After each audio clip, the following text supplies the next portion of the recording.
Welcome to the C.S. Joseph Podcast. I'm your host, C.S. Joseph, in the flesh, right here, right now, in the sun. Enjoying this amazing sunshine. It's really awesome. Love it. I might start sweating soon, who knows? But need that vitamin D, right? Got to get it somehow.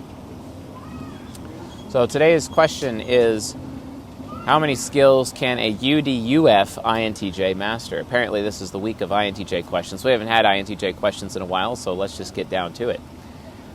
So UDUF, Octagram. UDUF is the archetype that's attached to the despair archetype. These are the people who have been entirely disabled in their life, disabled by their family. They've had to deal with a lot of obstacles, and in their childhood, and then also in their adulthood, they continue to be disabled over time. So this is a really independent INTJ. And they're already super independent anyway because they're triple pragmatic. But they have become a bit affiliative because of their ISFJ superego, right? So they actually do care about participating in social norms. They really, really care about acceptance. Acceptance comes from the God function of extroverted feeling attached to the heart temple.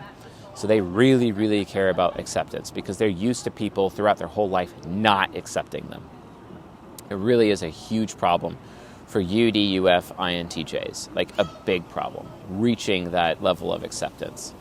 And it's really, really hard for them. And then they sometimes in their relationships, they become easily attached to people that give them any form of acceptance, even to the point of actually getting Stockholm Syndrome. This is where you get the INTJ who has Stockholm Syndrome. Stockholm Syndrome is usually attached to the ENTP archetype through introverted sensing inferior.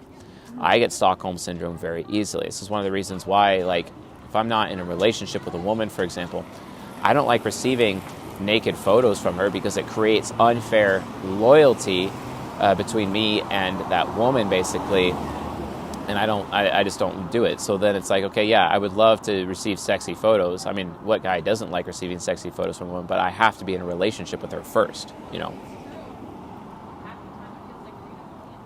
The thing is, though, is that UDF INTJ is also very, very much at risk of Stockholm Syndrome. Because INTJs already, with their anti-hero, they get super attached to people, and then once they're attached, their SI demon just really can't let go of that. They can't let go of their painful memories. And it's really, really hard for INTJ UDUF women because they really just can't let go of that because they still have Stockholm Syndrome to a point as a result of that attachment that they would have had to, for example, a sexual relationship they had in the past, to a potential abusive man in their past. And they just lack the mental tools to really deal with that situation. However, they're still responsible for that relationship. They're still responsible for that attachment.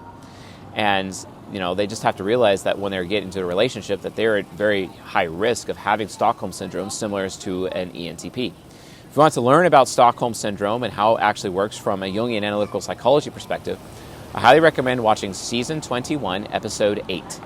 Available in the Season 21 playlist here on the YouTube or on the podcast. Watch that episode because I'd share my story of abuse. I filmed that video on Christmas. Very fascinating. A long time ago. As I recounted my past abuse in my life, basically, and shared it with this audience. And now I would have Stockholm Syndrome and enable my abusers while my abusers were basically disabling me. And then from a UDUF perspective, I felt like I deserved that abuse after a while. And then I ended up serving my abusers. Well, UDF INTJs end up doing the same thing. They end up serving, through their ISFJ superego, their abusers. And it's really, really difficult for them, and it's super hard to let go. This is why INTJs usually shy away from people, especially when it comes to potential people they could be in a sexual relationship with, because as soon as they make that choice to be attached to that person, they just can't let go. And that person will basically haunt them for the rest of their lives, and they just can't let go. Only through healing of their child function, basically, where they can end up feeling valuable and they're no longer feeding their child function to their superego, to their demon function, in exchange for their demon's power, basically, because they had to do that. No one was there for their ego, no one was there for their subconscious, so they had to use their shadow functions in order to just survive the environment as a child. And then got later in their adulthood, they still have to survive. So then they sacrifice their inner child for the sake of the demon's power, because they need that demon's power just to survive, basically. But that can put them at risk of getting a psychotic break, which sucks, because as soon as their inferior function is sacrificed to their demon, then they have nothing left to live for. And the superego is basically won, and they become insanely self-destructive and take everyone else down with them, basically. It's one of the worst existences you can imagine, because they're just full of despair, and they don't have very much hope. So they really have to spend time going out of their way to become UDSF and get away from the despair and actually focus on developing their subconscious so they can get some hope back in their life. Otherwise, a UDUF INTJ is just insanely kind of independent from a social perspective. They have to learn how to accept themselves, because they know that they've had to learn a learned behavior that only they themselves are their own source of acceptance, basically, from a God function point of view. They're no one's going to be sympathetic towards them. No one's going to be grateful towards them. No one's going to, show appreciation towards them. They have to be the source of it. So that makes it really difficult for them. Makes it absolutely difficult. That being said, given how independent, INTJs are, that level of independence gives them the ability to master tons of skills throughout life. However, being UDUF as an INTJ, their mastery of skills is actually based on other people in their life. They're actually focused on how they can serve others, what they can do for others, because they're trying to find some kind of external source of acceptance for them to fulfill their God function of extroverted feeling, that God functions need, basically. They're looking for that need to be filled. And it's really hard for them, really, really difficult for them. And they end up having some major struggles as a result of doing that. So, and the thing is that leads to them giving a lot of trust up front towards people. And hopefully those persons that they give that trust to does not, walk all over them or take advantage of that trust. It's a really, really big deal. Very big deal. So with that being said, while INTJs are the masters of any skill, if they don't practice that one skill, they will lose it naturally. Practice is ultimately the only thing that's going to keep them from keeping those skills. The problem is as people change throughout their life, and as they're going in the natural churn of people in their life, the INTJ who is UDUF will stop practicing certain skills, because as people change, they will only focus on the skills that really fulfill the needs of those other people, or what they can give to those other people through their ISFJ superego. Because their ISFJ superego is very loyal. It's all about how other people feel. It's about what they can give and contribute to other people. It's all of a sudden they have this love language of acts of service or contribution that all of a sudden became more important than their primary love language, which is them being a source of submission.